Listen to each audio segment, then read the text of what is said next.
La piedra que desecharon los edificadores ha venido a ser la piedra angular. Obra del Señor es esto. Es una maravilla a nuestros ojos. Salmo 118, versos 22 y 23. Cuando leemos los salmos descubrimos que nos relatan casi todos los aspectos de la obra de la salvación. En pocas palabras, nos hablan de Jesús. Acompáñame a ver por qué Salmos es vital para entender la obra de Jesús.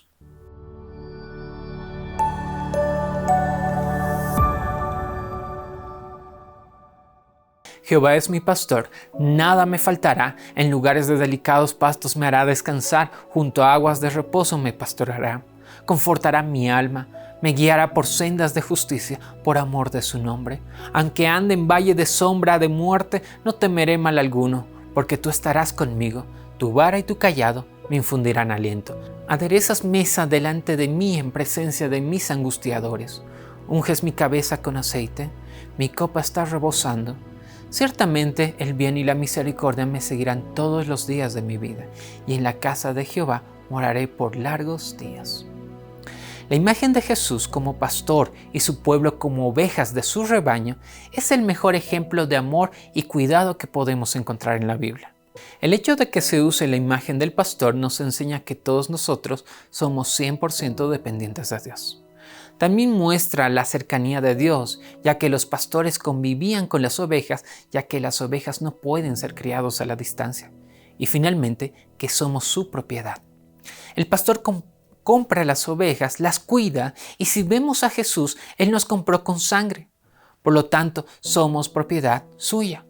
Él convive con nosotros y somos 100% dependientes de Él.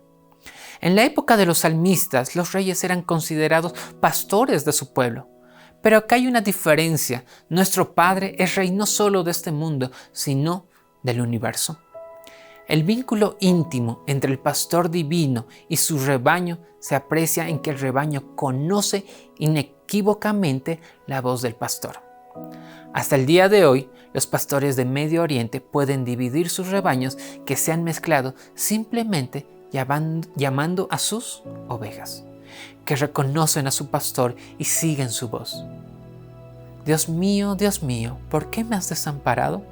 Salmo 22. ¿Recuerdas estas palabras? Jesús las pronunció en la cruz. Los salmos expresan los sentimientos agónicos de Jesús y el verso que leímos muestra el verdadero final del pecado, separarnos de Dios.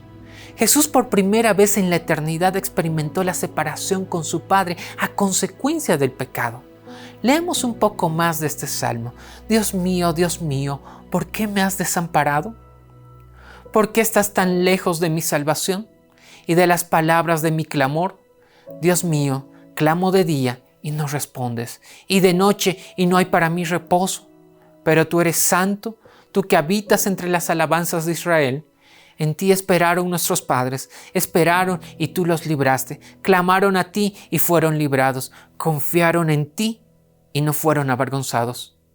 Sobre Cristo como sustituto y garante de nosotros fue puesta la iniquidad de todos nosotros. Fue contado por transgresor para que pudiésemos redimirnos de la condenación de la ley. La culpabilidad de cada descendiente de Adán abrumó su corazón. La ira de Dios contra el pecado, la terrible manifestación de su desagrado por causa de la iniquidad, llenó de consternación el alma de su Hijo. Ellen White, El deseado de todas las gentes, página 701. Pero recordemos, si bien Jesús fue rechazado y muerto, se convirtió en la única fuente de salvación para nosotros, su pueblo. Cristo sufrió el rechazo de la humanidad, pero Dios glorificó a su Hijo al convertirlo en la piedra angular, la piedra viva del templo espiritual de Dios. Para quienes rechacen esta piedra, es decir, el medio de salvación de Dios, esta se convertirá en el agente de juicio. Por amor de David, tu siervo, no vuelvas de tu ungido el rostro. En verdad, juró Jehová a David y no se retractará de ello. De tu descendencia pondré sobre tu trono. Si tus hijos guardaren mi pacto y mi testimonio que yo les enseñaré, sus hijos también se sentarán sobre tu trono para siempre. Salmo 132, 10 al 12. El pacto que Dios hace con David contiene la promesa de sostener el linaje de David eternamente. La permanencia del pacto se afianza sobre el solemne juramento de Dios y la fidelidad del rey a Dios. Sin embargo, incluso los reyes devotos como el rey David no siempre fueron fieles al Señor. En el Salmo 89 se lamenta por la dura realidad que parece indicar que las gloriosas promesas del pacto davídico se han perdido. ¿Abandonó Dios irremediablemente a Israel? La respuesta, por supuesto, es que no. Si la ira de Dios es una expresión del juicio divino, no obstante, no dura para siempre, porque el amor eterno de Dios perdona los pecados de las personas cuando éstas se arrepienten. En resumen, aunque el componente humano del pacto fracasará, el pueblo podía descansar en la promesa de los propósitos inmutables de Dios mediante el Mesías, que encarna toda la justicia y la salvación de Israel y del mundo entero. Es decir, al final Dios prevalecerá y su reino eterno se establecerá para siempre, pero únicamente gracias a Jesús y no al pueblo de Dios. Para ir finalizando, hay una figura más de Jesús y esta es la de Rey y Sacerdote eterno. Salmo 110, versos 1 al 3 dice: Jehová dijo a mi Señor, siéntate a mi diestra, hasta que ponga a tus enemigos por estrado de tus pies. Jehová enviará desde Sión la vara de tu poder. Domina en medio de tus enemigos. Tu pueblo se te ofrecerá voluntariamente en el día de tu poder. En la hermosura de la santidad, desde el seno de la aurora tienes tú el rocío de tu juventud. Los salmos muestran que Jesús volvería al cielo y una vez más se sentaría en su trono. Y su regreso ya no sería el de un siervo, sino que lo veríamos como lo que siempre fue, nuestro Rey eterno. Y finalmente, Cristo tendrá la victoria absoluta sobre sus enemigos. Hacer de los enemigos un estrado es una imagen que refleja la costumbre de los antiguos reyes del cercano oriente, de colocar sus pies sobre el cuello de sus enemigos derrotados, para demostrar el dominio total sobre ellos. Sin embargo, la vara de Cristo no es aquí una herramienta de terror, sino un símbolo de justicia y protección, porque recompensará a cada uno según las decisiones que tomó.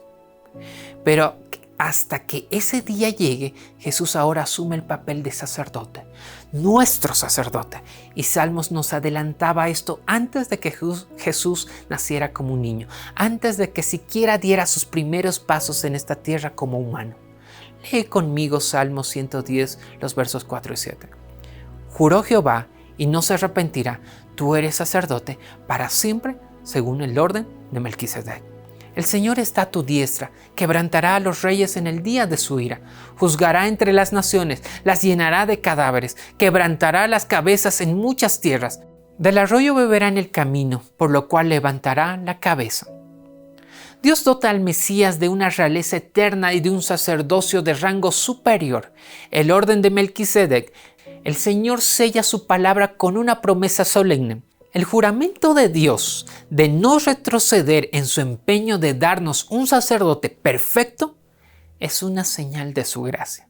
Los pecados y las rebeliones abiertas de la gente hacen que Dios abandone constantemente a su pueblo, pero el juramento de Dios es inmutable y garantiza la gracia de Dios al revocar su juicio sobre el pueblo arrepentido.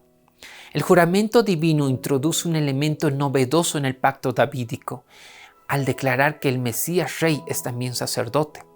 Los reyes de Israel nunca pudieron ejercer como sacerdotes levitas. Cuando la Escritura menciona a reyes o pueblos que ofrecen sacrificios, implica que ellos llevaban los sacrificios a los sacerdotes, quienes realmente los ofrecían. Salmo 110 distingue al Mesías Rey de los demás reyes y sacerdotes de Israel. El sacerdocio eterno de Cristo deriva de Melquisedec, quien era a la vez rey de Salem, Jerusalén, y sacerdote del Dios Altísimo. El Antiguo Testamento nunca habla del rey David ni de ningún otro rey israelita como poseedores del sacerdocio según el orden de Melquisedec. Excepto en Salmo 110, es evidente que este salmo habla del sacerdocio de Melquisedec.